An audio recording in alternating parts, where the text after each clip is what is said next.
എല്ലാ പ്രേക്ഷകർക്കും നമസ്കാരം. എൻ്റെ പേര് എബി ജോർജ് എന്നാണ്. എൻ്റെ സ്വദേശം കൊട്ടാരക്കരയ്ക്കടുത്ത് വിലങ്ങറ മലവിള എന്ന ഒരു ചെറിയ മലയോര ഗ്രാമത്തിലാണ്. ഞാൻ ഏകദേശം ഒരു 13 വർഷമായി പ്രവാസ ജീവിതം നയിക്കുകയാണ്. സൗദി അറേബ്യ എന്ന ദേശത്ത് ജോലിയോടുള്ള ബന്ധത്തിൽ അവിടെ പ്രവാസ ജീവിതം നയിച്ചുകൊണ്ടിരിക്കുന്നു.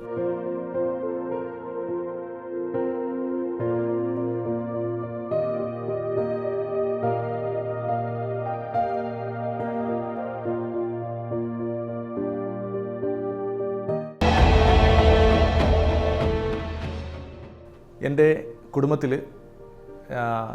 ഇപ്പോൾ മാതാവ്, എനിക്കൊരു സിസ്റ്ററുണ്ട്, എനിക്ക് 3 കുഞ്ഞുങ്ങളുണ്ട്, വൈഫുണ്ട്.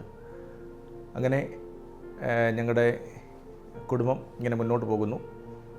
എൻ്റെ ചെറുപ്രായത്തിൽ ഏകദേശം എനിക്ക് 3.5 വയസ്സ് ഉള്ള സമയത്ത്, എൻ്റെ സിസ്റ്റർക്ക് 1.5 വയസ്സ് ഉള്ള സമയത്ത് ഞങ്ങളുടെ പിതാവ് ഈ ലോകത്തുനിന്ന് മരണം വഴിയായി മാറ്റപ്പെട്ടു. അങ്ങനെ ഞങ്ങളുടെ ചെറുപ്പകാലം പ്രിയ മാതാവ് വളരെ പ്രയാസത്തിലും ഒക്കെ ആയിരുന്നുവെങ്കിലും ഞങ്ങളെ നല്ല വിദ്യാഭ്യാസം നൽകി സിവിൽ ഡിപ്ലോമ എടുക്കുവാൻ എനിക്ക് സാധിച്ചു. എൻ്റെ സഹോദരിക്ക് BSc നേഴ്സിംഗ് പൂർത്തീകരിക്കാൻ ദൈവം അവസരങ്ങളെ നൽകി. അങ്ങനെ ഞങ്ങളെ പഠിപ്പിച്ച് നല്ല നിലയിൽ നല്ല വിദ്യാഭ്യാസം തരുവാൻ പ്രിയ മാതാവിന് ദൈവം അവസരങ്ങൾ നൽകി. അതോടൊപ്പം തന്നെ വിദ്യാഭ്യാസത്തോടൊപ്പം തന്നെ ദൈവവചനത്തിൽ നിന്നും പത്യോപദേശത്തിൽ ഞങ്ങളെ വളർത്തുവാൻ, ദൈവവചന അടിസ്ഥാനത്തിൽ വളർത്തുവാൻ ദൈവം ഞങ്ങൾക്ക് അവസരങ്ങളെ നൽകി. അങ്ങനെ ഭൗതിക ജോലിയോടുള്ള ബന്ധത്തിൽ ഞാൻ നാട്ടിൽ തന്നെ കുറച്ചു കാലം വർക്ക് ചെയ്യുവാൻ അവിടുന്ന് അവസരങ്ങളെ ദൈവം നൽകി. അതുപോലെ തന്നെ ഗുജറാത്തിൻ്റെ പ്രദേശത്തും ജോലിയുള്ള ബന്ധത്തിലായിരുന്നു. അങ്ങനെ ഇരുന്ന സന്ദർഭത്തിൽ എൻ്റെ ഒരു കൂടെ വർക്ക് ചെയ്ത സഹോദരൻ മുഖേനയാണ് പ്രവാസ ജീവിതത്തിലേക്ക് സൗദി അറേബ്യയിലേക്ക് കടന്നു പോകാൻ അവസരം ലഭിച്ചത്. അങ്ങനെ സൗദി അറേബ്യയിൽ ദമാം എന്ന പ്രദേശത്ത് ജോലിയുള്ള ബന്ധത്തിൽ കടന്നു പോകുവാൻ എനിക്ക് ഇടയായി. ആ കാലഘട്ടങ്ങളിൽ വളരെയധികം പ്രതികൂലങ്ങൾ ഉണ്ടായിരുന്നെങ്കിലും ഈ നാടുമായിട്ട് നിന്നതിന് ശേഷം വിട്ടുപോകുമ്പോൾ വളരെയധികം ഒറ്റപ്പെടലുകളൊക്കെ അനുഭവിക്കേണ്ട സാഹചര്യങ്ങൾ അവിടെ ഉണ്ടായിരുന്നെങ്കിലും അവിടെയെല്ലാം ഒരു ദൈവകരം അനുഭവിച്ചറിയുവാൻ ദൈവം അടിയുടെ ജീവിതത്തിൽ അവസരങ്ങളെ തന്നു. അത് ദൈവത്തിൻ്റെ കരുണയൊന്നു മാത്രമാണെന്ന് പൂർണ്ണമായി വിശ്വസിക്കുകയാണ്.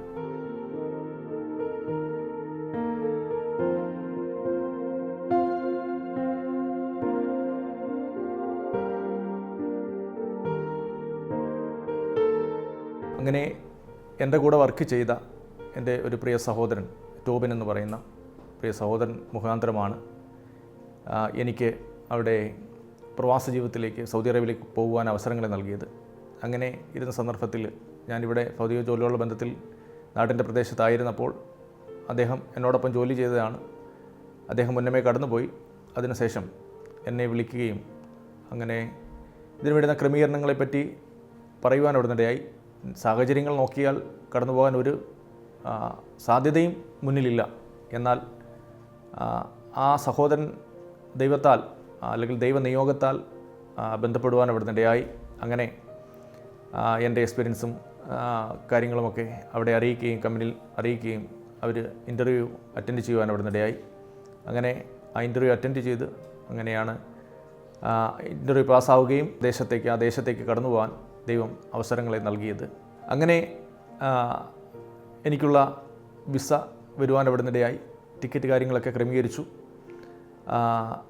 അങ്ങനെ ഇവിടുന്ന് യാത്ര തിരിക്കാൻ തുടങ്ങിയ സന്ദർഭത്തിൽ എല്ലാവരും എൻ്റെ സുഹൃത്തുക്കളും സഭാ വിശ്വാസികളൊക്കെ വന്ന് എന്നെ യാത്ര അയച്ചു. ഇവിടുന്ന് ഏകദേശം എയർപോർട്ടിലേക്ക് ഏകദേശം 1.5 മണിക്കൂർ യാത്രയുണ്ട്. അങ്ങനെ കടന്നു പോകുന്ന സന്ദർഭത്തിൽ 2 മണിക്കൂറിന് മുന്നേ നമ്മൾ റിപ്പോർട്ട് ചെയ്യണം, ആദ്യമായിട്ട് പോകുമ്പോൾ റിപ്പോർട്ട് ചെയ്യണം എന്നൊക്കെയുള്ള കാര്യങ്ങളൊക്കെ ഇരിക്കെ അങ്ങനെ ഞങ്ങൾ ഇവിടുന്ന് യാത്ര തിരിച്ചു. ഒരു പകുതി വഴി എത്തിയപ്പോൾ സഡൻലി ഞങ്ങളുടെ വണ്ടി ബ്രേക്ക് ഡൗൺ ആവാൻ ഇവിടുന്നിടയായി. അങ്ങനെ പെട്ടെന്ന് തന്നെ വഴിയിൽ മറ്റൊരു വാഹനം ക്രമീകരിക്കാൻ വളരെയധികം ഭാരങ്ങൾ ഒക്കെ പെട്ടു. സമയം കടന്നു പോയിക്കൊണ്ടിരിക്കുന്നു. അങ്ങനെ പെട്ടെന്ന് തന്നെ ഞങ്ങളുടെ ഒരു കസിൻ ആ വഴി വരുവാൻ അവിടുന്നിടയായി. ഒരു ദൈവനിയോഗം പോലെ അദ്ദേഹം അവിടെ വരികയും അങ്ങനെ പെട്ടെന്ന് തന്നെ ഞാനും 1-2 ആൾക്കാരും മാത്രം, കൂടെ പോയവരെല്ലാം പകുതി ആളുകളും വഴിയിലിറങ്ങി. ഞങ്ങൾ 2-3 പേരും മാത്രം വളരെ പെട്ടെന്ന് വീണ്ടും എയർപോർട്ടിലേക്ക് തിരിപ്പാൻ അവിടെ നിന്നിടയായി. അങ്ങനെ യാത്ര തിരിച്ച് എനിക്ക് തോന്നുന്നു 2 മണിക്കൂർ മുന്നേ എന്നുള്ളത് ഏകദേശം ഒരു മണിക്കൂറിനകത്ത് വെച്ചാണ് അവിടെ എത്തിച്ചേരുവാൻ അവിടെ നിന്നിടയായത്. 1 മണിക്കൂറിന് മുന്നെയാണ് അവിടെ എത്തിച്ചേരാൻ അവിടെ.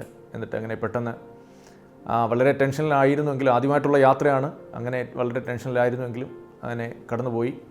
ആ കാലഘട്ടങ്ങളിൽ കടന്നു പോകുന്ന സന്ദർഭങ്ങളിലൊക്കെ ഒരു ദൈവകരം, വളരെയധികം പ്രതികൂലങ്ങളും തടസ്സങ്ങളൊക്കെ നേരിട്ടെങ്കിലും അവിടെ ഒരു ദൈവത്തിൻ്റെ കരുതൽ, ആ യാത്രാ മധ്യത്തിലും ദൈവത്തിൻ്റെ ഒരു കരുതൽ അനുഭവിച്ചറിയുവാൻ ദൈവം അവസരങ്ങളെ തന്നു. അങ്ങനെ ആദ്യമായിട്ട് ദമാം എന്ന എയർപോർട്ടിൽ എത്തിച്ചേരുവാനും അവിടുന്ന് രാസ്തന്നൂര എന്ന സ്ഥലത്തേക്കാണ് ഞാൻ ആദ്യമായിട്ട് കടന്നു പോകുന്നത്. ആ പട്ടണത്തിൽ ഏകദേശം ഒരു 5 വർഷത്തോളം ജോലിയുള്ള ബന്ധത്തിൽ ആയിരിക്കാൻ ദൈവം അവസരം തന്നു. അങ്ങനെ രാസ്തന്നൂര എന്ന പട്ടണത്തിൽ മലയാളികളായിട്ടുള്ള ഏകദേശം 10ഓളം പുതിയ സ്റ്റാഫുകളെ ഞങ്ങൾ ഒരുമിച്ച് ആ കമ്പനിയിൽ ഒരു ഫ്ലാറ്റിൽ ആയിരിക്കാൻ ഇടയായി. ആ സന്ദർഭത്തിൽ ഞങ്ങൾക്ക് ഇക്കാമയൊക്കെ കിട്ടേണ്ടതായ താമസമുണ്ട്. അതിന് ശേഷം മാത്രമേ ഞങ്ങൾക്ക് വർക്കിനൊക്കെ ഇറങ്ങാൻ പറ്റുകയുള്ളൂ. അങ്ങനെ ഞങ്ങൾ ആയിരിക്കുന്ന സന്ദർഭത്തിൽ ഞങ്ങൾ സുഹൃത്തുക്കൾ ഒരുമിച്ച് ഈ വൈകുന്നേരങ്ങളിൽ, മറ്റു പണികളൊന്നും ഇല്ലാത്തതുകൊണ്ട് വൈകുന്നേരങ്ങളിൽ അവിടെ പാർക്കിൽ പോയി അല്പസമയം സ്പെൻഡ് ചെയ്യുന്ന സന്ദർഭങ്ങളൊക്കെ ഉണ്ടായിരുന്നു. അങ്ങനെ ഇരിക്കെ ഒരു ദിവസം ഞങ്ങൾ സുഹൃത്തുക്കൾ ഒരുമിച്ച് പാർക്കിലേക്ക് പോയപ്പോൾ ഞങ്ങൾക്ക് ഇക്കാമയില്ല, മറ്റു കാര്യങ്ങളൊന്നുമില്ല, ഞങ്ങളുടെ കയ്യിൽ പാസ്പോർട്ട് മാത്രമേ ഉള്ളൂ. അതിന് ഇക്കാമയ്ക്ക് വേണ്ടിയുള്ള പ്രോസസ്സിങ് നടന്നുകൊണ്ടിരിക്കുന്നു കമ്പനിയിൽ. അങ്ങനെ ഞങ്ങൾ അതിനുവേണ്ടി വെയിറ്റ് ചെയ്ത് ഇരിക്കുന്ന കാലഘട്ടത്തിൽ ഞങ്ങൾ പാർക്കിലേക്ക് പോകുന്ന സന്ദർഭത്തിൽ ഞങ്ങൾ ഒരുമിച്ചിങ്ങനെ പോകുമ്പോൾ അവിടെ സൗദി ആയിട്ടുള്ള ചെറിയ കുട്ടികൾ, കുറച്ച് കുസൃതിയുള്ള കുട്ടികൾ ഒരു പൂച്ചക്കുട്ടിയെ എടുത്ത് കറക്കി ഇങ്ങനെ ഞങ്ങളുടെ ദേഹത്തേക്ക് എറിയാൻ അവിടെ നിന്നിടയായി. അപ്പം ഞങ്ങൾ കുറച്ച് പേര് ഒഴിഞ്ഞു മാറി. എന്നാൽ ഞങ്ങളുടെ ഒരു സുഹൃത്തിൻ്റെ ദേഹത്തേക്ക് വന്ന് അപ്പി പിടിക്കുകയും അത് ഒരഞ്ഞിങ്ങനെ താഴോട്ട് പോവുകയും ഇങ്ങനെ കീറുവാൻ അവിടെ നിന്നിടയായി. ഇങ്ങനെ പെട്ടെന്ന് ഹോസ്പിറ്റലിലേക്ക് കടന്നു പോയപ്പോൾ ഏകദേശം ഇൻഷുറൻസ് ഇല്ല, മറ്റു കാര്യങ്ങളൊന്നുമില്ല, മറ്റ് ആരുടെയും കയ്യിൽ മറ്റ് വരുമാനങ്ങളൊന്നുമില്ല. ഞങ്ങൾ ചെന്നിറങ്ങിയതേ ഉള്ളൂ. ഈ ഒരു സന്ദർഭം ഉണ്ടായപ്പോൾ എന്ത് ചെയ്യണമെന്നറിയില്ല. അടുത്തുള്ള ഹോസ്പിറ്റലിലേക്ക് പെട്ടെന്ന് പോയി. ചെന്നപ്പോൾ അവർ പറഞ്ഞ് 3 ഇഞ്ചക്ഷൻ എടുക്കണം, ഒരു ഇഞ്ചക്ഷന് 2000 റിയാൽ വിലയാകുന്ന ഇഞ്ചക്ഷനാണ് എടുക്കണമെന്ന് പറഞ്ഞു. അങ്ങനെ പെട്ടെന്ന് ഞങ്ങൾ കമ്പനിയിൽ അറിയിക്കുകയും അവിടുന്ന് അതിൻ്റെ PR ഒക്കെ കടന്നു വരുവാൻ അവിടുന്ന് ഇടയായി. അങ്ങനെ ഒരു സന്ദർഭത്തിൽ വളരെയധികം പ്രതികൂലത്തിലൂടെ കടന്നു പോയപ്പോഴും അവിടെയും ദൈവകരം എന്ന വണ്ണം പെട്ടെന്ന് തന്നെ ഞങ്ങൾ ആദ്യമായിട്ട് ചെന്ന ആളുകളാണ് എന്ന പരിഗണനയിൽ അവർ ഒത്തിരി കാര്യങ്ങൾ കുറച്ച് തരുവാനും പിന്നെ PRO കാര്യങ്ങളൊക്കെ ഏറ്റെടുക്കാനും കമ്പനി കാര്യങ്ങളൊക്കെ ഏറ്റെടുക്കുവാനൊക്കെ അവിടെ നിന്നിടയായി. അങ്ങനെ ആ സഹോദരൻ എനിക്ക് തോന്നുന്നു ഏകദേശം 3 മാസത്തോളം ജോലിക്ക് ഇറങ്ങുവാൻ പോലും പറ്റാത്ത സാഹചര്യങ്ങളൊക്കെ അവിടെ ഉണ്ടായിട്ടുണ്ട്. അങ്ങനെ ആ സന്ദർഭങ്ങളിൽ ഞങ്ങളിങ്ങനെ കടന്നുപോയി. ആ സന്ദർഭത്തിൽ മലയാളികൾ അല്ലെങ്കിൽ പ്രവാസികളായിട്ടുള്ള മലയാളികൾ തമ്മിലുള്ള കൂട്ടായ്മ അവിടുന്ന് അനുഭവിച്ചറിയുവാൻ ദൈവം അവസരങ്ങളെ നൽകിയിട്ടുണ്ട്. നിരവധി ആളുകൾ ഈ പ്രവാസ ജീവിതമെന്ന് നമ്മൾ ചിന്തിക്കുമ്പോൾ ഈ നാട്ടിലുള്ള ഇവർക്കെല്ലാം ചിന്ത ഒരുപാട് പണം സമ്പാദിച്ച് അവിടെ ചെന്നാൽ മാത്രം മതി, ഇഷ്ടംപോലെ പണം ലഭിക്കും, ആ ഒരു ചിന്തയിൽ ആയിരിക്കും നമ്മുടെ ഒട്ടുമിക്ക ആളുകളും. എന്നാൽ ഈ കാലഘട്ടങ്ങളിൽ ഈ സോഷ്യൽ മീഡിയയിലൊക്കെ കാരണം കൊണ്ട് അല്ലെങ്കിൽ ഇപ്പോൾ എല്ലാവർക്കും അറിയാവുന്ന സാഹചര്യമാണ്. വളരെ ഒരു പ്രവാസ ജീവിതം എന്ന് പറയുന്നത് വളരെയധികം മനസ്സുകൊണ്ട് നാട്ടിലും ശരീരം കൊണ്ട് പ്രവാസ ജീവിതവും നയിക്കുന്നവരാണ് ഒരു 75% ആളുകൾ. അവരുടെയൊക്കെ ജീവിതം എന്ന് നമ്മൾ നോക്കുമ്പോൾ ഒരു നേരത്തെ ആഹാരം എത്ര നേരം ചുരുക്കാമോ അത്ര നേരം ആഹാരം ചുരുക്കിക്കൊണ്ട് നാട്ടിലേക്ക് ഉള്ളവർക്ക് വേണ്ടി അല്ലെങ്കിൽ സഹോദരങ്ങൾക്ക്, കുഞ്ഞുങ്ങൾക്ക് അല്ലെങ്കിൽ ആ കുടുംബത്തിനൊക്കെ വേണ്ടി അവർ, എനിക്ക് തോന്നുന്നത് ഏകദേശം ഇവർ നല്ലൊരു ഡ്രസ്സ് ഇടുന്നത് അല്ലെങ്കിൽ ഒരു ഡ്രസ്സ് അവർ മേടിക്കുന്നത് അവർ നാട്ടിലേക്ക് കടന്ന് 2-3 വർഷം കൂടുമ്പോൾ അവർക്ക് വെക്കേഷൻ കിട്ടുന്ന സന്ദർഭത്തിൽ ആയിരിക്കും അവരൊരു ഡ്രസ്സ് മേടിക്കുന്നത് അല്ലെങ്കിൽ നല്ലൊരു പെർഫ്യൂം മേടിക്കുന്നത്. അതിലുപരിയായി ഓരോ മാസവും അവർക്ക് കിട്ടുന്നതിനും പിന്നെ പോരായെങ്കിൽ കൂട്ടുകാരുടെ നിന്ന് കടവും മേടിച്ച് നാട്ടിലെ ആവശ്യങ്ങൾക്ക് അല്ലെങ്കിൽ സഹോദരങ്ങളുടെ ആവശ്യങ്ങൾക്ക്, കുടുംബത്തിൻ്റെ ആവശ്യങ്ങൾക്ക് വേണ്ടി അവർ അയച്ചു കൊടുക്കുന്ന ഒരു സാഹചര്യമുണ്ട്. അങ്ങനെ അവരൊരു പ്രവാസ ജീവിതം നയിക്കുന്ന സന്ദർഭത്തിൽ അവർക്ക് ആശ്രയമെന്ന് പറയുന്നത് സർവശക്തനായ ദൈവം മാത്രമേ ഉള്ളൂ. ആ ദൈവത്തിൽ ആശ്രയിച്ചു കൊണ്ടാണ് ഓരോ ദിവസവും ഓരോ നിമിഷവും കടന്നു പോകുന്നത്. അവിടുത്തെ സാഹചര്യങ്ങൾ നമ്മൾ ഇന്ന് നമ്മുടെ കൊച്ചു കേരളത്തിൽ അനുഭവിക്കുന്നതായ സുഖങ്ങളോ അല്ലെങ്കിൽ ക്ലൈമറ്റിൻ്റെയോ അങ്ങനെ ഒന്നുമില്ല. അവിടെ ചൂട് തുടങ്ങിയാൽ കൊടും ചൂടാണ്. ഏകദേശം 55-56 ഡിഗ്രി ചൂടിലാണ് പല സഹോദരങ്ങളും റോഡ് സൈഡിലൊക്കെ നിന്ന് ജോലി ചെയ്യുന്ന സാഹചര്യമുണ്ട്. ആ സന്ദർഭത്തിലും അവർക്ക് ഒരേ ഒരു ലക്ഷ്യമേ ഉള്ളൂ, അവരുടെ കുടുംബത്തെ എങ്ങനെയെങ്കിലും രക്ഷപ്പെടുത്തുക, ആ കുടുംബത്തിന് വേണ്ടുന്നതായ സഹായങ്ങൾ നൽകുക എന്നതാണ്. എന്നാൽ അവർ അതിനുശേഷമായിട്ട് വൈകിട്ട് വന്ന് ദൈവത്തിൽ ആശ്രയിക്കുന്ന, അല്ലെങ്കിൽ ആ ഒരു കൂട്ടായ്മ ബന്ധം വളരെ അവിടെ ആയിരിക്കുന്നവർക്കറിയാം. ആ ഒരു ആഴ്ചയിൽ ഒരിക്കലായിരിക്കും, ഒരു ദിവസമായിരിക്കും വെള്ളിയാഴ്ച. സൗദി അറേബ്യയിലാണെങ്കിൽ വെള്ളിയാഴ്ചയാണ് ഒരു ദിവസം അവധി ലഭിക്കുന്നത്. ആ ഒരു അവധി ലഭിക്കുന്ന സന്ദർഭത്തിൽ അവർ ഓടി ഒരു കൂട്ടായ്മയിലേക്ക്, അല്ലെങ്കിൽ ദൈവ മക്കൾ കൂടുന്ന ആ കൂട്ടായ്മയിലേക്ക് ഓടി ചെന്ന് അവർ ദൈവസന്നിധിയിൽ അവർ കരഞ്ഞ് ദൈവം നടത്തിയ ഓരോ ആഴ്ചകളും ഓരോ ദിവസങ്ങളും ദൈവം അത്ഭുതകരമായി നടത്തിയ ആ ദൈവത്തിൻ്റെ കരുതലിനെ ഓർത്ത് നിലവിളിയോടെ കണ്ണുനീരോടെ ദൈവസന്നിധിയിൽ ആയിരിക്കുന്നത് കാണുവാൻ, അനുഭവിച്ചറിയുവാനൊക്കെ ഞങ്ങളുടെ ജീവിതത്തിൽ ഒരുപാട് സന്ദർഭങ്ങൾ ദൈവം നൽകിയിട്ടുണ്ട്. അങ്ങനെ തുടർന്ന് ഞാൻ നാട്ടിലേക്ക് കടന്നു വന്നു, വെക്കേഷനൊക്കെയായി കടന്നു വന്നു. എൻ്റെ വിവാഹം കഴിയുവാൻ അവിടുന്നിടയായി. ഒറ്റയ്ക്ക് വിശ്വാസത്തിൽ വന്ന ഒരു ദൈവ പൈതലാണ് എനിക്ക് ഭാര്യയായി ദൈവം നൽകിയത്. അങ്ങനെ സൗദി അറേബ്യയിൽ തന്നെ ദമാമിൽ ഒരു ജോലിയുള്ള ബന്ധത്തിൽ ഗവൺമെൻറ് ഹോസ്പിറ്റലിൽ ജോലിയുള്ള ഒരു സഹോദരിയാണ് ദൈവം എനിക്ക് ദാനമായി നൽകിയത്. അദ്ദേഹത്തിൻ്റെ പേര് ലിജ എന്നാണ്. അങ്ങനെ ഞങ്ങൾ അവിടെ ഒരുമിച്ച് കുടുംബമായിട്ട് അവിടെ ആയിരിക്കാൻ ദൈവം അവസരങ്ങൾ നൽകി. അവിടെ വെച്ച് ഞങ്ങൾക്ക് മൂത്ത മകൻ റൂഫസ് ജനിക്കുവാൻ അവിടുന്നിടയായി. അങ്ങനെ ഞങ്ങൾ കുടുംബജീവിതം മുന്നോട്ട് നയിക്കുന്ന വേളയിൽ ആ കൂട്ടായ്മ ബന്ധത്തിലും ആത്മീകമായിട്ടും ഞങ്ങൾ ദൈവസന്നിധിയിൽ അടുത്ത് ജീവിക്കുന്ന ഒരു കാലഘട്ടമായിരുന്നു. അങ്ങനെ ഇരിക്കെ ഒരു ദിവസം വൈഫിനെ ജോലിക്ക് കൊണ്ടുപോകാൻ വേണ്ടി ഞാൻ വാഹനവുമായി കടന്നു പോകുന്നു. കുഞ്ഞ് വണ്ടിയുടെ ബാക്ക് സീറ്റിൽ കിടന്ന് ഉറങ്ങുകയാണ്. അങ്ങനെ കൊണ്ടുവിട്ടു. തിരിച്ചു വന്ന വേളയിൽ ഹൈവേയിലൂടെ ഞങ്ങൾ തിരിച്ച് ഭവനത്തിലേക്ക് കടന്നു വരികയാണ്. ആ സന്ദർഭത്തിൽ വിദേശികളായിട്ടുള്ളവർക്കറിയാം ഹൈവേയിൽ എത്രമാത്രം സ്പീഡിലാണ് വാഹനങ്ങൾ കടന്നു പോകുന്നത്. അങ്ങനെ കടന്നു വന്ന് ഞാനൊരു എക്സിറ്റ് എടുക്കാൻ വേണ്ടി സിഗ്നൽ ഇൻഡിക്കേറ്റർ ഇട്ടു. ഞാൻ റൈറ്റ് എടുത്തു. എക്സിറ്റ് കയറാൻ വേണ്ടി വണ്ടി അടുത്ത ട്രാക്കിലേക്ക് വണ്ടി മാറ്റുന്ന സന്ദർഭത്തിൽ എൻ്റെ കാറിൻ്റെ പിൻവശത്ത് കൊണ്ടുവന്ന് ഒരു മിനി ബസ്, ഒരു പാകിസ്ഥാനി ഓടിച്ചിരുന്ന മിനി ബസ് കൊണ്ടുവന്ന് ഇടിക്കുവാൻ അവിടുന്നിടയായി. പെട്ടെന്ന് എനിക്ക് എന്തുവാണ് സംഭവിക്കുന്നതെന്ന് അറിയുന്നില്ല. എൻ്റെ വണ്ടി ഈ ഹൈവേയിൽ കിടന്നിട്ട് ഒരു 3 റൊട്ടേറ്റിങ്ങിന് കറങ്ങുവാൻ അവിടുന്നിടയായി. കറങ്ങിയതിന് ശേഷം സൈഡിലെ ഡിവൈഡറിൽ പോയിട്ട് ചേർത്ത് പാർക്ക് ചെയ്ത് നിർത്തുന്നത് പോലെ ഫ്രണ്ട് കൊണ്ടു ചെന്ന് ഇടിച്ചിട്ട് നേരെ തിരിഞ്ഞ് റോഡിൻ്റെ ഓപ്പോസിറ്റായിട്ട് തിരിഞ്ഞ്, വൺ വേ ആണ്, അതിൻ്റെ ഓപ്പോസിറ്റായിട്ട് തിരിഞ്ഞ് സൈഡിൽ ചേർത്ത് പാർക്ക് ചെയ്ത് നിർത്തിയേക്കുന്നത് പോലെ അത്ഭുതകരമായിട്ട് ആരോ കൊണ്ടു ചെന്ന്, അല്ലെങ്കിൽ ഒരു ദൈവത്തിൻ്റെ ദൂതൻ എടുത്ത് കൊണ്ടു ചെന്ന് ആ സൈഡിൽ നിർത്തുന്ന ഒരു അനുഭവം അവിടെ നിന്നുണ്ടായി. എൻ്റെ വണ്ടി പൂർണ്ണമായും തകർന്നു. ഞാൻ പെട്ടെന്ന് നോക്കുന്നത് എൻ്റെ കുഞ്ഞ് എന്തെങ്കിലും സംഭവിച്ചോ, അവൻ പുറകെ സീറ്റിൽ കിടന്ന് ഉറങ്ങുകയാണ്. ഞാൻ പെട്ടെന്ന്, എനിക്ക് അനങ്ങാൻ പറ്റാത്തൊരു സാഹചര്യം, ഞാൻ പെട്ടെന്ന് തിരിഞ്ഞു നോക്കിയപ്പോൾ എൻ്റെ കുഞ്ഞ് സുഖമായിട്ട് കിടന്ന് ഉറങ്ങുകയാണ്.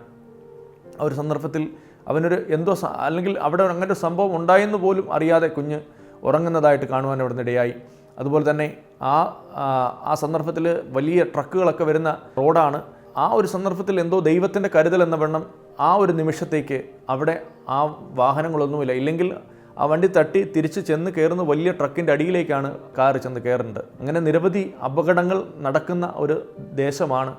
അത് ഓർത്താൽ ഇപ്പോഴും ദൈവത്തിന് എത്ര നന്ദി പറഞ്ഞാലും മതിയാകില്ല. ആ ദൈവിക കരം അവിടുന്ന് എൻ്റെ ജീവിതത്തിൽ അനുഭവിച്ചറിയാനിടയായി. ആ കാറ് കണ്ടവരെല്ലാം പറയും, ഇതിനകത്തുള്ളവർ ഇപ്പോഴും ജീവനോടെ ഉണ്ടോ, അല്ലെങ്കിൽ ഈ റോഡിൽ ഇങ്ങനൊരു സംഭവം നടന്നിട്ട് മറ്റ് പ്രശ്നങ്ങളൊന്നുമില്ലാതെ അവർ രക്ഷപ്പെട്ടോ എന്ന് ചിന്തിക്കുന്ന രീതിയിലായിരുന്നു.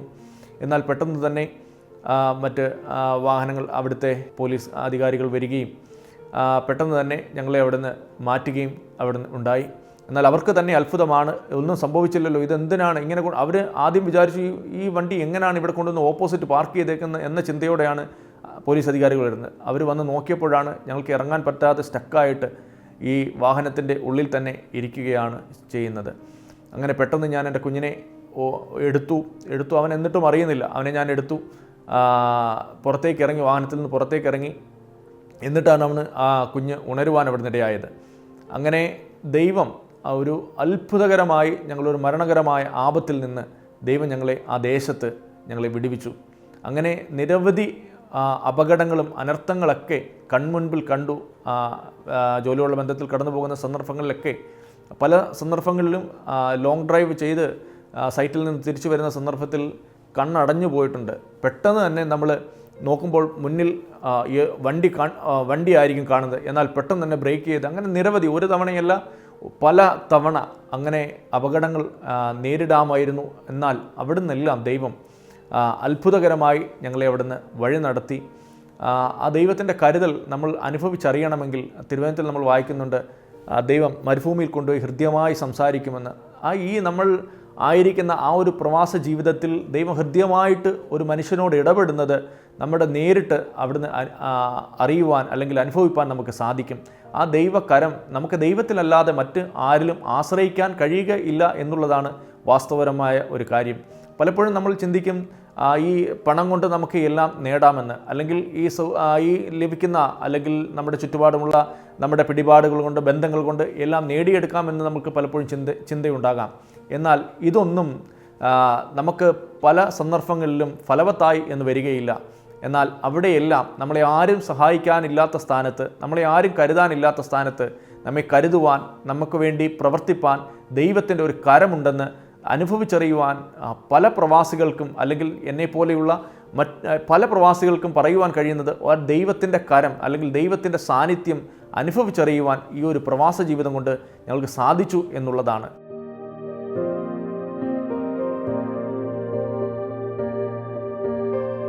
നമ്മുടെ ഒക്കെ ചുറ്റുപാട് നമ്മൾ നോക്കുമ്പോൾ നമുക്ക് ഒരു ചിന്തയുണ്ടാകാം, ഒരു പ്രവാസിയായിട്ട് വരുന്നു, വന്ന് ഒരു മാസം ഇവിടെ നിൽക്കുന്നു, വളരെ സന്തോഷത്തോടെ ഇവിടെ ചുറ്റുപാടുമുള്ളവരുമായിട്ടൊക്കെ ഇടപെട്ട് നല്ല കാര്യങ്ങളിൽ ഇടപെട്ട് മറ്റുള്ളവർക്ക് നല്ല കാര്യങ്ങളൊക്കെ ചെയ്തു കൊടുത്ത് ദാനങ്ങളൊക്കെ നൽകി അവർ സന്തോഷത്തോടെ തിരിച്ചു പോകുന്നു എന്ന്. എന്നാൽ അവർ കടന്നു വരുന്ന ഒരു സന്തോഷം അല്ലെങ്കിൽ അവർ ഇവിടെ ആയിരിക്കുന്ന അവരുടെ അല്ലെങ്കിൽ ഒരു വെക്കേഷനിൽ അവർ അനുഭവിക്കുന്ന ആ സന്തോഷം ഈ ഒരു 2 മാസമായിരിക്കും, അല്ലെങ്കിൽ അവർക്ക് ലഭിക്കുന്ന ആ വെക്കേഷൻ ടൈം മാത്രമായിരിക്കും. അത് തിരിച്ചു ചെന്നാൽ അവർ പിന്നെയും ടെൻഷനിലേക്ക്, ഒറ്റപ്പെടലുകളിലേക്ക്, അല്ലെങ്കിൽ വളരെയധികം പ്രതികൂലമാകുന്ന സാഹചര്യങ്ങളിലേക്ക്, അല്ലെങ്കിൽ പ്രഷർ ചെലുത്തുന്ന, അതായത് ജോലി മുഖത്തുള്ള പ്രഷറുകൾ ഒക്കെ അനുഭവിക്കാൻ വേണ്ടിയാണ് തിരിച്ച് കടന്നു പോകുന്നത്. എന്നാൽ അതിൻ്റെ ഇടയിലും ആ ദൈവത്തിലല്ലാതെ മറ്റ് ആരിലും ആശ്രയിപ്പാൻ കഴിയുകയില്ല എന്നുള്ളതാണ് ഏറ്റവും വാസ്തവകരമായ കാര്യം. പലപ്പോഴും നാട്ടിലിരിക്കുന്നവർക്ക് സമാധാനിപ്പിക്കാൻ കഴിയുമായിരിക്കും, കുഴപ്പമില്ല എന്ന് പറഞ്ഞ് സമാധാനിപ്പിക്കാൻ കഴിയുമായിരിക്കും. എന്നാൽ അതിൻ്റെ ഇടയിലും ഒരു ദൈവിക സമാധാനം ഇല്ല എങ്കിൽ ഒരിക്കലും ഒരു പ്രവാസിക്ക് മുന്നോട്ട് പോകുവാൻ കഴിയുകയില്ല എന്നുള്ളതാണ് സത്യം. നമ്മൾ ഒന്ന് ചിന്തിച്ച് നോക്കിയാൽ ഒട്ടുമിക്ക പ്രവാസികളുടെയും ജീവിതം എടുത്തു നോക്കിയാൽ അവസാനം അവർ കടന്നു വരുന്നത് കുറച്ച് അസുഖങ്ങൾ കൊണ്ടും കുറച്ച് കടബാധ്യതകൾ കൊണ്ടൊക്കെ ആയിരിക്കും കടന്നു വരുന്നത്. കുറച്ച് പണം നേടി അല്ലെങ്കിൽ അവരുടെ കുടുംബത്തിന് നല്ല കാര്യങ്ങൾ ഒരുക്കി കൊടുത്തെങ്കിലും അവരുടെ ജീവിതം ചിലപ്പോൾ തിരിച്ചു കടന്നു വരുമ്പോൾ അവരുടെ ജീവിതം തന്നെ അവസാനിക്കുന്ന ഘട്ടമായി കഴിഞ്ഞിരിക്കും. പലപ്പോഴും നമ്മൾ ഈ കാലഘട്ടങ്ങളിലൊക്കെ നോക്കിയാൽ വളരെയധികം ഒരു സേഫ്റ്റി കാര്യങ്ങളൊക്കെ കൂടുതൽ ആണെങ്കിൽ പോലും ഒരുപാട് മരണങ്ങൾ, അപകടങ്ങൾ ഒക്കെ സംഭവിക്കുന്നുണ്ട്. അത് കാരണം അവരുടെ ഈ പലപ്പോഴും ആ ഒരു സേഫ്റ്റി പോലും കൃത്യമായി ചെയ്യുവാൻ കഴിയുന്നില്ല. കാരണം അവർ കടന്നുപോയി ആ ചൂടേറിയ മരുഭൂമിയിൽ കടന്നുപോയി ജോലി ചെയ്ത് കടന്നു വരുന്ന സന്ദർഭത്തിൽ അവർക്ക് ഏകദേശം ഒന്ന് കട്ടിൽ കണ്ടാൽ മതി എന്ന ചിന്തയോടായിരിക്കും കടന്നു വരുന്നത്. അപ്പോൾ അവരുടെ സേഫ്റ്റി പോലും നോക്കാതായിരിക്കും അവർ കിടന്നുറങ്ങുന്നത്. പലപ്പോഴും AC-യുടെയൊക്കെ ഗ്യാസൊക്കെ അടിച്ചിട്ട് എത്രയോ സഹോദരങ്ങൾ, ഞങ്ങളുടെ കൂടെയൊക്കെ ഉണ്ടായിരുന്ന എത്രയോ സഹോദരങ്ങൾ അങ്ങനെ വന്ന് അവരുടെ രാത്രിയിൽ ഓവർ ടൈമൊക്കെ ചെയ്തിട്ട് കുടുംബത്തിന് വേണ്ടി കുറച്ചും കൂടെ പൈസ ലഭിക്കുമല്ലോ എന്ന് കരുതി ഓവർ ടൈമൊക്കെ ചെയ്ത് കടന്നു വന്ന് എങ്ങനെങ്കിലും കടന്നു കഴിയുമ്പോഴത്തേനെ ഈ AC-യുടെ കാര്യങ്ങളൊന്നും പ്രോപ്പറായിട്ട് അവർ ചെക്ക് ചെയ്യത്തില്ല. പലപ്പോഴും പിറ്റേന്ന് രാവിലെ എഴുന്നേൽക്കുമ്പോൾ കൂടുതലുള്ള അല്ലെങ്കിൽ മറ്റ് റൂമിൽ കിടക്കുന്ന സഹോദരങ്ങൾ ചെന്ന് മുട്ടി വിളിക്കുമ്പോൾ ആൾ എണീക്കുന്നില്ല എന്ന് കാണുമ്പോൾ അവിടുത്തെ പോലീസ് അധികാരികളെ വിളിച്ച് തുറന്നു നോക്കുമ്പോൾ മരണപ്പെട്ട് കിടക്കുന്ന അനേക അനുഭവങ്ങൾ ഞങ്ങൾക്ക് കാണുവാൻ ഇവിടുന്ന് ഇടയായിട്ടുണ്ട്. എത്രയോ സഹോദരങ്ങൾ ഈ കടന്നു വന്ന് വലിയ പ്രതീക്ഷയോടെ കടന്നു വന്നിട്ട് എത്രയോ സഹോദരങ്ങൾ കടന്നു വന്നിട്ട് ജോലി ഇല്ലാതെ അല്ലെങ്കിൽ ജോലി നഷ്ടപ്പെട്ടിട്ട് ഭവനത്തിൽ അറിയിക്കാൻ പറ്റുന്നില്ല, കടഭാരം അല്ലെങ്കിൽ കടമെടുത്തിട്ടായിരിക്കും കയറി വന്നത്, അവർ ഭവനത്തിൽ അറിയിക്കാൻ പറ്റുന്നില്ല, അല്ലെങ്കിൽ സഹോദരങ്ങളോട് അറിയിക്കാൻ പറ്റില്ല, കുടുംബത്തോട് അറിയിക്കാൻ പറ്റാതെ എത്രയോ അനേക സഹോദരങ്ങൾ ആത്മഹത്യയിലൂടെ കടന്നു പോകാൻ അവിടുന്ന് ഇടയായി. അതുപോലെ തന്നെ ഈ കോവിഡിൻ്റെ കാലഘട്ടത്തിൽ ഞങ്ങൾക്ക് വളരെ സന്തോഷത്തോടെ പറയുവാൻ കഴിയുന്നൊരു കാര്യം, അനേകരെ എൻ്റെ ഭാര്യ സഹോദരി ജോലി ചെയ്ത ഹോസ്പിറ്റലിൽ എനിക്ക് കുഞ്ഞുങ്ങൾ മൂന്ന് കുഞ്ഞുങ്ങൾ ദൈവം ദാനമായി നൽകിയിട്ടുണ്ട്. കുഞ്ഞുങ്ങളോടൊപ്പം ഞാൻ ഒറ്റയ്ക്ക് ഭവനത്തിലായിരിക്കുന്ന സന്ദർഭത്തിൽ കോവിഡിൻ്റെ ഡ്യൂട്ടിക്ക് വേണ്ടി കടന്നു പോകേണ്ട സാഹചര്യമുണ്ടായി. അങ്ങനെ വൈഫിന് വീട്ടിൽ നിന്ന് മാറി നിൽക്കണം, ജോലി ചെയ്തിട്ട് വീട്ടിലേക്ക് കടന്നു വരുവാൻ സാധിക്കുകയില്ല.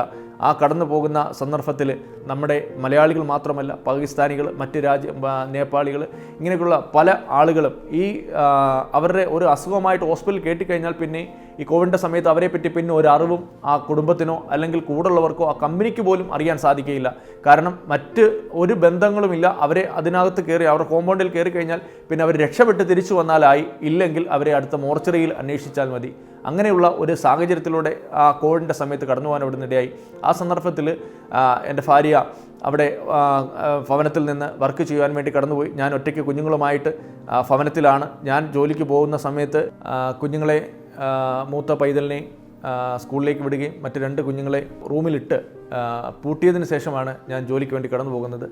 എന്നിട്ട് എൻ്റെ സീനിയർ സ്റ്റാഫിനോട് ഞാൻ പറയും, എൻ്റെ കുഞ്ഞുങ്ങൾ വീട്ടിൽ കിടക്കുകയാണ്, എനിക്ക് ഇടയ്ക്കൊന്ന് പോയി നോക്കണം എന്ന് അവരോട് പറയുകയും അവർ സന്തോഷത്തോടുകൂടെ എൻ്റെ സാഹചര്യം മനസ്സിലാക്കി ഞാൻ ഇടയ്ക്ക് വന്ന് കുഞ്ഞുങ്ങളെ ടേക്ക് കെയർ ചെയ്യാൻ അവിടെ നിന്നിടയായി. അങ്ങനെ ഇരിക്കുന്ന സന്ദർഭത്തിൽ ഞാൻ പോകുമ്പോൾ ആ കുഞ്ഞുങ്ങളുമായിട്ട് അവിടെ ഒറ്റയ്ക്കായിരിക്കുന്ന സന്ദർഭത്തിൽ എൻ്റെ ഭാര്യ അവിടെ കോവിഡ് ഡ്യൂട്ടിക്ക് വേണ്ടി കടന്നു പോവുകയും അവരെ കണ്ടു കഴിഞ്ഞാൽ നമുക്ക് തിരിച്ചറിയാൻ പറ്റത്തില്ല. അത്രത്തോളം സേഫ്റ്റി ആയിട്ടുള്ള കാര്യങ്ങളെല്ലാം ധരിച്ച്, വസ്ത്രങ്ങളെല്ലാം ധരിച്ച്, ഹെൽമെറ്റൊക്കെ ധരിച്ചിട്ടാണ് അവർ അവർക്കും ഓക്സിജൻ്റെ ഇത് അകത്തുള്ളിൽ കൊടുത്ത് ശേഷം മാത്രമാണ് അവിടെ വർക്ക് ചെയ്യുന്നത്. അങ്ങനെ ആ ഒരു സന്ദർഭത്തിലും അനേക ഞങ്ങളുടെ നമ്പർ തിരക്കി പിടിച്ച് അവരുടെ ഉറ്റവരെ ഉടയവരെ അവർ എന്തായിരുന്നു അവരുടെ അവസ്ഥ, അല്ലെങ്കിൽ എന്തായിരിക്കും അവരുടെ സിറ്റുവേഷൻ എന്ന് മനസ്സിലാക്കുവാൻ വേണ്ടി വളരെ ആകാംക്ഷയോടെ വിളിക്കുമ്പോൾ അവരെയൊക്കെ വിളിക്കുവാനും ആശ്വസിപ്പിക്കുവാനും നിരവധി മരണങ്ങൾ ഞങ്ങളുടെ കൺമുമ്പിൽ കണ്ടു. ഞങ്ങളുടെ കൂടൊപ്പം ആരാധിച്ച അനേക സഹോദരങ്ങൾ ഞങ്ങളുടെ അടുത്തുനിന്ന് മാറ്റപ്പെടുവാൻ ഇവിടുന്ന്, കോവിഡ് മൂലം അനേകർ മാറ്റപ്പെടുവാൻ ഇവിടുന്ന് ഒരു താറുമാറായ ഒരു സ്ഥിതിയായിരുന്നു അന്ന്. സൗദി അറേബ്യയുടെ പ്രദേശത്ത് പുറത്തോട്ടിറങ്ങാൻ പറ്റത്തില്ല, ഒരു നേരത്തെ ആഹാരം മേടിക്കുവാൻ ഒരു കടയിൽ പോകാൻ പറ്റത്തില്ല. അങ്ങനെ വളരെയധികം പ്രതികൂലമാകുന്ന സാഹചര്യത്തിൽ കടന്നുപോയി നമ്മുടെ കൂട്ടു സഹോദരങ്ങൾ തന്നെ ലോകത്തുനിന്ന് മാറ്റപ്പെടുവാനൊക്കെ ഇടയായി. എന്നാൽ അവിടെയെല്ലാം ഒരു ദൈവകരം ഞങ്ങളോടൊപ്പം ഉണ്ടായിരുന്നു. അവരെ ഹെൽപ്പ് ചെയ്യുവാനും അവരെ സഹായിക്കുവാനും അവരോടൊപ്പം ചേർന്ന് നിൽക്കുവാനൊക്കെ ദൈവം അവസരങ്ങളെ ഞങ്ങൾക്ക് നൽകി എന്നുള്ളതാണ് വാസ്തവം.